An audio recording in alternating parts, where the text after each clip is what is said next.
bonjour tout le monde. Donc nous on a démarré, mais c'est grâce à vous tous qu'on a survécu jusqu'à maintenant. Donc écoutez, moi je me souviens, je vais juste partager avec vous ce que je me souviens, mais le gros du travail c'est justement grâce à la nouvelle équipe en place. Nos premiers jours, ça a commencé aux HEC, on voyait qu'il y avait un vide entre le côté, on est très bon dans le côté social, mais c'est le vide entre le côté social et le côté affaires, la promotion des valeurs professionnelles, entrepreneuriales. Ça manquait, on n'arrivait pas à faire un bon maillage. Donc on a passé quand même plusieurs semaines aux HEC à faire notre plan d'affaires, à réfléchir là-dessus. Puis très vite, on a dû quand même changer de lieu. Je pense qu'on a dû commencer au Second Cup sur Côte-des-Neiges. Puis je pense qu'il y avait un peu d'influence de nos conjointes parce que pour moi, après 4 années être absent les soirs pour aller faire mon MBA au HEC, bon, ça a commencé à retourner aux HEC. Elle préfère mieux un café que d'être aux HEC. Donc, en termes de valeurs qui nous ont permis d'être là, de faire ce chemin jusqu'à maintenant, et pour moi et puis mes collègues et puis amis et combattants du début vont témoigner pour leurs valeurs et leurs mots. Beaucoup de travail d'équipe. En général, on fait tout pour ne laisser jamais personne derrière. Ça va dans le moins de détails, là, quand on voyait que quelqu'un avait besoin de quelque chose, parce qu'on sait au début chacun ici dans le pays. On a commencé, on ne connaissait personne, et puis on a dû faire les petits chemins, et puis on a découvert des choses, peut-être à la dure épreuve. Donc, quand on peut passer la connaissance, on le fait. Donc, c'est un peu une de nos valeurs. Puis, pour moi, 3 autres mots que je répétais souvent dans nos rencontres, c'est rigueur, discipline. Et dans l'exécution, rigueur, discipline dans l'exécution, ça allait beaucoup dans les petits détails parce que pour nous prendre au sérieux, il fallait vraiment qu'on soit organisé. Et puis quand on voyait qu'on prenait le temps, là, des fois, si vous voyez qu'on avait notre plan n'était pas assez précis, on prenait le temps de le faire, de passer des soirées tard pour vraiment sortir quelque chose de bien, pour pouvoir créer quelque chose de durable. Donc, puis, l'autre mot, et puis bon, qu'on a beaucoup utilisé les derniers, je pense qu'après les 5 premières années, après ça, il fallait parler de relève. Donc, ce qui est quand même un défi, parce que le bénévolat, c'est sûr, ça prend beaucoup de soi et puis d'engagement. Mais on est fiers, grâce à justement grâce à ce qu'on a battu au début, et aussi à vous tous, d'une façon ou d'une autre, d'être là aux nos événements et puis aux bénévoles, de pouvoir faire ce chemin. Puis, je me dis, c'est grâce à vous aussi qu'on sera ici dans 10 ans, ou dans 10 ans, dans 15 ans, pour pouvoir fêter la suite du repas. Merci. Puis je te laisse. Bonsoir à tous. Donc, comme Martial a bien fait le résumé, il y a 10 ans, on avait commencé à réfléchir, effectivement, parce qu'on sentait qu'il fallait mettre en place quelque chose pour vraiment s'occuper de nous comme professionnels et comme entrepreneurs. Et toute bonne semence finit toujours par produire du fruit. Je crois qu'aujourd'hui, on voit les fruits de cette bonne semence qu'on avait plantée. C'était beaucoup de travail, c'était beaucoup de temps, beaucoup de sacrifices. Mais je suis très content, très fier qu'aujourd'hui, le REPAF est devenu un creuset où tous les professionnels, tous les entrepreneurs d'origine africaine peuvent se rassembler. Au-delà de ça, pour réseauter et construire une force certaine dans le pays. Mais surtout un grand merci à tous les bénévoles qui ont travaillé fort, ces bénévoles qui ont permis au REPAF, une fois né, de faire son chemin et de devenir ce qu'il est aujourd'hui. Donc un grand merci à tous, merci d'être là ce soir pour cette fête. Merci.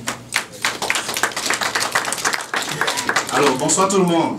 Bonsoir. Bonsoir tout le monde. Bonsoir. Ok, voilà. Parce qu'on s'attend à ce que je vous demande si vous manquez de gingembre ou pas. Est-ce que vous manquez de gingembre? Un peu. Oui. Un peu? Ok, comme l'a dit Gracia, hashtag quoi? Voilà, c'est ça. Merci. Merci à Martial, merci à Gracia. Et Gracia, c'est le prototype de leadership qu'on veut. Hein. Vous l'avez entendu parler? Oui. Elle en a dedans. Hein. Voilà. Et c'est ça le repas. Ouais, ouais. Merci à Martial, merci à Raoul. Nous sommes ici parce qu'il y a du travail qui a été fait et qui continue d'être fait. On a beau planter, mais il faut des gens pour l'entretenir, des gens pour arroser, il faut du soleil, il faut de l'oxygène, il faut tout. Donc, c'est important de souligner et de vous remercier par rapport à ce que vous apportez comme soutien au REPAV et vous allez continuer d'apporter également. Le REPAV, c'est, comme je le dis souvent, que l'on soit bleu, jaune, rouge, noir, quoi encore, marron, on peut faire partie du REPAV. Alors donc, ça va au-delà de africain. C'est vraiment un carrefour d'échange, un carrefour de partage. Et c'est ça notre rêve, c'est ça notre mission. Et les valeurs qui nous guident, Martial l'a dit tout à l'heure, il y a la fidélité. Nous apprécions beaucoup la fidélité de nos membres, la fidélité de nos partenaires, la fidélité des bénévoles et de tous ceux qui nous soutiennent. Tout à l'heure, monsieur le vice-président de la Banque nationale a beaucoup mis l'accent sur l'Afrique et les professionnels africains qui sont ici. Est-ce qu'il est parti? Oh, super. Donc, le gala du REPAV, c'est le 14 mai. Le 14 mai. Alors, je profite de l'occasion pour vous dire qu'on va continuer nos discussions tout à l'heure pour ce que vous comprenez déjà. Merci. Exactement, c'est ça.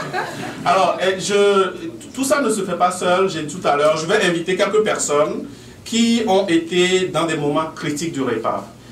Il y a eu des moments où, à 2 secondes près, on allait fermer, on allait se décourager, on allait parce que c'est de l'entrepreneuriat, qu'on le veuille ou pas.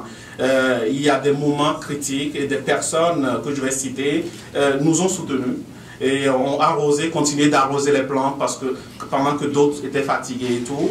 Est-ce que Gérard Zomaou est là? Il n'est pas encore là. Régis Dahani. Oui. Voilà.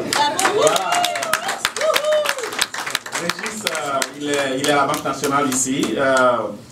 J'aimerais inviter aussi Céline Juto-Maroni. Céline. Régis s'est joint à l'équipe très tôt. On a fait le lancement. Vous allez voir des photos tout à l'heure. Régis il était étudiant quand il s'est joint à nous. Et maintenant il est un boss à la Banque nationale et il va être un super boss aussi à la Banque nationale bientôt. N'est-ce pas? Et un papa. Bientôt. D'accord.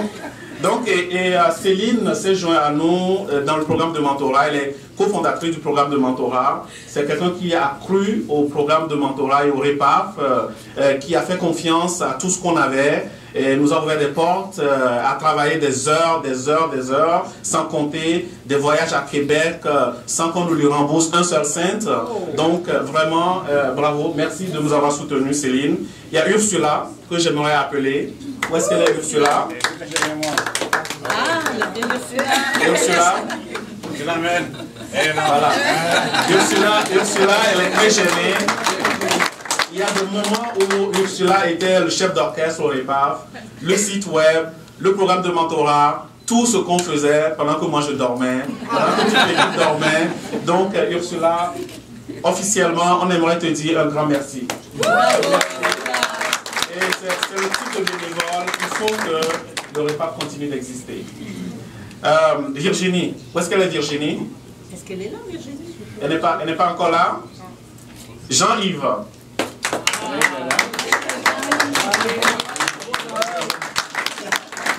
Jean-Yves, c'est le sage du groupe. Alors,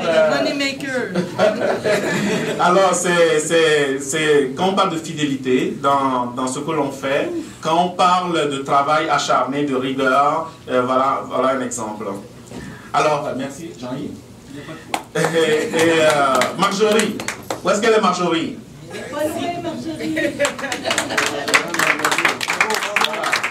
Vous savez, vous voyez que le REPAV, ce n'est pas monochrone. Hein?